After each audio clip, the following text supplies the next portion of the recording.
私が彼女に似ているのです。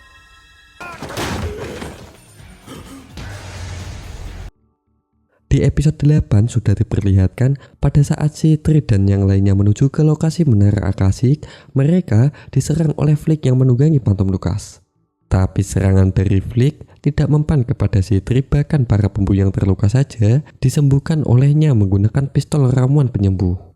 Situasi itu membuat Flick dikalahkan oleh mereka.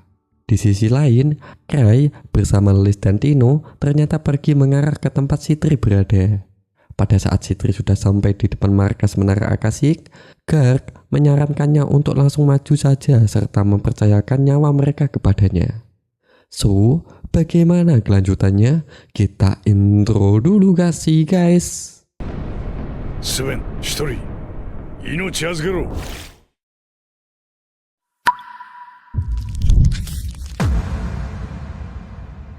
Setelah berada di depan markas Menara Akashic, Kirk bersama si Tri dan rombongannya memulai pertempuran. Awalnya pertempuran sangatlah imbang jual beli serangan mereka berikan. Namun pada saat Magus mengeluarkan senjata pamungkasnya yaitu sebuah golem, mereka pada kewalahan dibuatnya.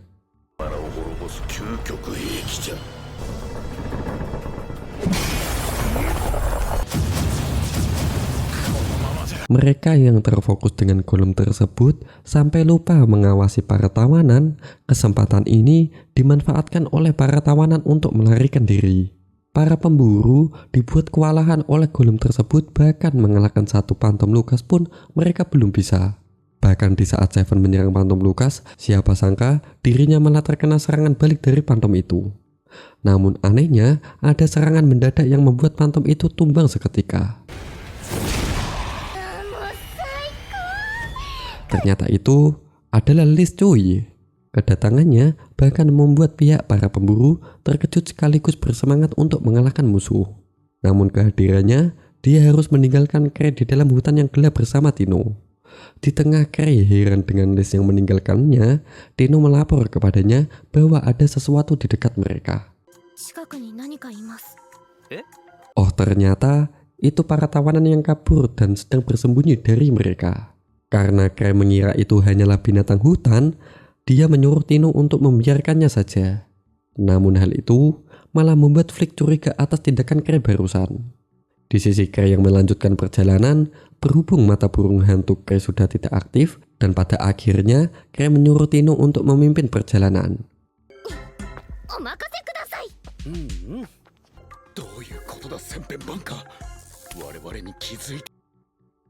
Di saat yang sama pertarungan yang masih berlanjut, Talia sadar kalau seberapapun sempurna rencana yang dibuat musuh akan jadi sia-sia dengan adanya bantuan yang datang. Bahkan adanya Liz merupakan mimpi buruk bagi Phantom Lucas. Seperti dugaannya, Liz bertarung seperti layaknya taman bermainnya cuy. Berhubung Phantom Lucas yang sudah dibereskan, sekarang giliran dia menghabisi si golem. Serangan bertubi-tubi dilancarkan oleh Liz kepada golem tersebut. Bahkan Kirk juga tidak mau kalah saing dengannya. Begitu juga dengan Seven yang membantu mereka dari kejauhan. Meski golem itu terkena serangan bertubi-tubi dari mereka, namun serangan fisik, tebasan maupun sihir nampak tidak memberikan dampak serius kepada golem tersebut.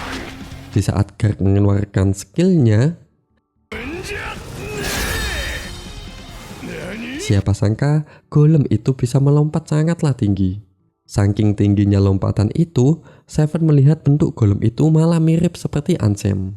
Di saat Liz memberikan serangan kejutan, golem itu ternyata memiliki serangan jarak jauh. Dan pada akhirnya, Liz terkena sedikit dari serangan golem itu. Dari kejauhan si Tri menyimpulkan, kalau dari serangan golem itu jelas merupakan kelemahan bagi Liz. Dan satu-satunya cara untuk mengalahkannya cuman menunggu sampai mananya habis. Di saat si Tri membicarakan hal itu, dengan sedikit kesal, Liz mendatanginya serta memberitahu kalau dia pasti akan mengalahkan Phantom tersebut. Liz kemudian kembali memberikan serangan bertubi-tubi kepada golem tersebut. Dengan dibantu oleh Kirk menyerang bagian kaki golem tersebut, mengira kalau golem itu bakalan jatuh, namun golem itu memiliki roket yang membuatnya tidak jadi jatuh cuy. Pada saat dia mau menyerang lagi, tiba-tiba dia mundur dan bilang sudahi dulu. Seven kebingungan dong dengan perkataan itu. Nah, sebab Liz bilang kayak gitu karena Kray sudah datang cuy. Liz memberitahu kepada Kray bahwa dia sebenarnya ingin mengalahkan Gollum itu sebelum Kray datang. Reaksi yang diberikan Kray kepadanya hanya ngangguk-ngangguk saja cuy. Pada saat Gollum tersebut menyerang ke arah Kray, karena pandangan Kray telah buram, dia tidak menyadari kalau dia akan diserang oleh Gollum tersebut. Di saat semua terkejut, tapi setelah Gollum itu di hadapannya,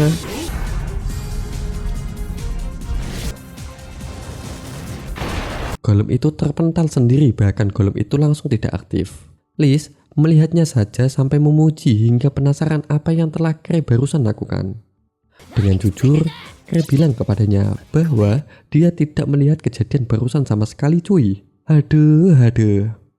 Dan keesokan harinya, para pemburu yang sudah sadar dengan tawanan mereka ternyata sudah melarikan diri. Kirk masih penasaran tuh dengan apa yang dilakukan Kray kemarin. Tapi Seven memberitahu bahwa Kray hanya bilang Gollum itu terlempar sendiri. Kirk jelas tidak percaya sama sekali dengan ungkapan itu. Sedangkan Sitri berterima kasih kepada Kray yang telah datang untuk membantunya. Namun bagi Kray, semua itu karena Liz yang datang tepat waktu. Untuk soal menara Akasik, bahwa kedepannya dia akan menyelesaikannya sendiri. Namun, dia ngomong begitu dengan melirik ke arah Thalia. Di menara Akasik, di mana para tawanan yang kemarin berhasil melarikan diri, mereka melaporkan kepada Magus bahwa Thalia yang mereka kira Sophia telah menyusup ke dalam kelompok Kray. Magus sampai tidak habis pikir dengan niat Kray yang sebenarnya. Dari Kray yang membiarkan salah satu markasnya padahal sudah jelas dia mengetahuinya, bahkan dengan flick yang sudah ketahuan saja cuma dibiarkan olehnya, membuat Magus tambah kebingungan dengannya. Saking bingungnya, dia berencana untuk pergi dari kota ini. Terlepas dari itu, dia menyuruh Sophia kembali.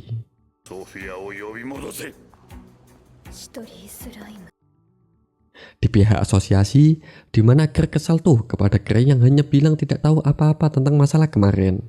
Terlebih lagi kalau ngomong soal Magus, Kray tuh menyuruhnya untuk tanya kepada Sitri saja langsung. Namun sebenarnya, Adoria masih tidak enak kepada Sitri. Dijelaskan oleh Eva sebab Adoria masih sungkan kepada Sitri. Di mana 3 tahun yang lalu, Adoria tuh menuduh Sitri dalang dibalik insiden pelarian massal di penjara. Bahkan Adoria memberikan penurunan level kepada Sitri dan memberikan julukan si hitam pekat. Pantesan cuy, Sitri sekuat itu kok masih berlevel 2. Beruntungnya, insiden itu tuh ada Kirk yang membantu Sitri.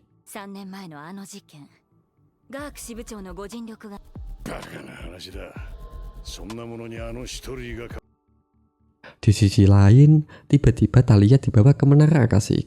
Bahkan Thalia tuh bingung kenapa mereka menculiknya.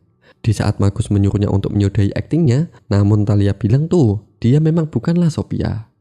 Ketika Phantom Lucas peliharaan Sophia yang mau menyerang Thalia, Magus baru sadar bahwa Thalia memanglah jujur. Tidak berselang lama, muncul Sophia yang asli.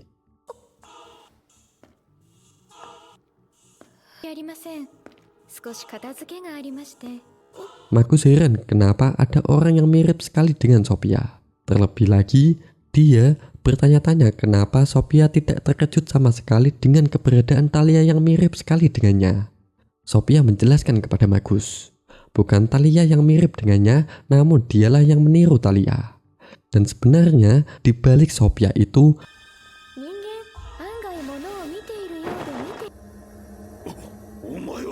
adalah Sitri Smart cuy. Wah, plot twist banget dah cuy. Mereka semua dibuat terkejut olehnya. Bahkan Magus masih tidak percaya serta menuduh Sitri telah menyamar sebagai Sophia. Sitri bilang kepadanya bahwa dari awal Sophia Black adalah dirinya. Dan sebenarnya alasan Sitri melakukan semua ini untuk menjadi murid dari Magus supaya dia bisa menggunakan bahan dan peralatan yang lengkap. Namun karena sudah dicurigai oleh Kray, dia mau menyudahi semua ini. Bahkan dia menebak kalau Kray sebenarnya sudah mengetahui dari awal. Tapi Sitri tidak membocorkan sama sekali riset dari menara Akasik. Terlebih lagi soal kejadian kemarin, Sitri memberitahu Magus bahwa Kray sebenarnya hanya memberikan kesempatan untuk menguji hasil penelitiannya melawan pemburu berlevel tinggi. Dan pada saat munculnya Kray, lalu Sitri menghentikan semuanya. Bahkan pada saat Gollum terpental secara tiba-tiba saja, Sitri sendirilah yang melakukannya. Di saat mereka terkejut mengetahui semuanya, Magus baru menyadari dengan sifat Sitri yang menghalalkan segala cara demi penelitian.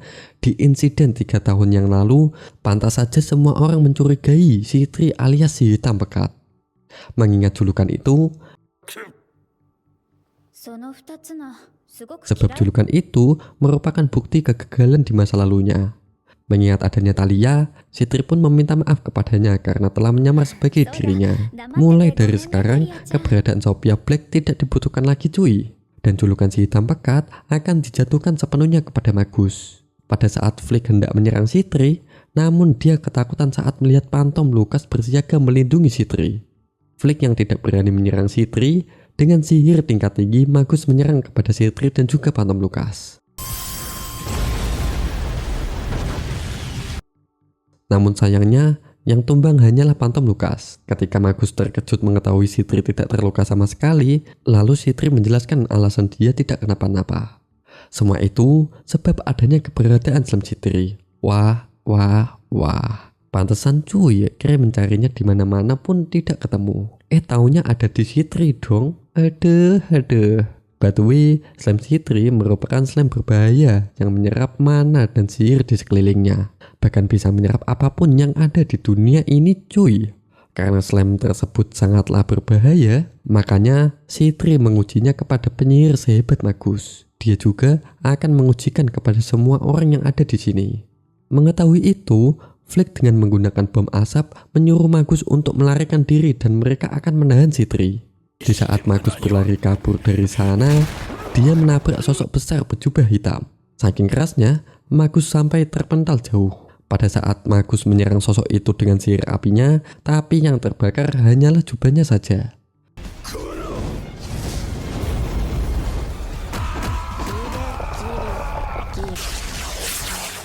Seketika Magus ketakutan dibuatnya. Sitri pun memberitahu Magus bahwa di hadapannya merupakan Chimera. Meski dia membiarkan para tawanan yang kabur di penjara, dia hanya bisa membuat satu tubuh Chimera. Ternyata benar cuy, Sitri lah dalang dibalik kaburnya para tawanan di penjara. Biasanya, Sitri memanggil Chimera itu dengan sebutan Kill-Kill. Magus pun dibantai habis oleh Kill-Kill.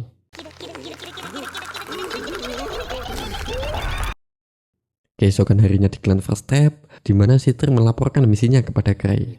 Tidak hanya itu saja, pemimpin Menara Akasik telah melarikan diri dan mengorbankan para anggotanya. Kalau soal Thalia, Sitri memberitahu Cray kalau Thalia tidak kenapa-napa, namun Thalia hanya sedikit kehilangan ingatan. Dan sebenarnya yang membuat Thalia hilang ingatan itu adalah Sitri. Karena tidak mengerti sama sekali, Cray berpura-pura mengerti untuk menghargainya. Berhubung Golem dan Chimera berserta yang lainnya bakal disita oleh Biro Investigasi, Sitri meminta Cray untuk negosiasi kepada biro tersebut agar dibolehkan mengambil Golem serta Phantom Lucas. Anehnya, Cray mengira kalau Phantom Lucas itu sebuah minuman cuy. Terlebih lagi di saat Cray mempertanyakan saingannya Sitri alias Sophia, Sitri memanipulasi seakan-akan Sophia telah memulai perjalanan yang sangat jauh. Dan kemungkinan besar Sophia tidak akan muncul lagi. Wah, cerdas sekali dah Sitri cuy.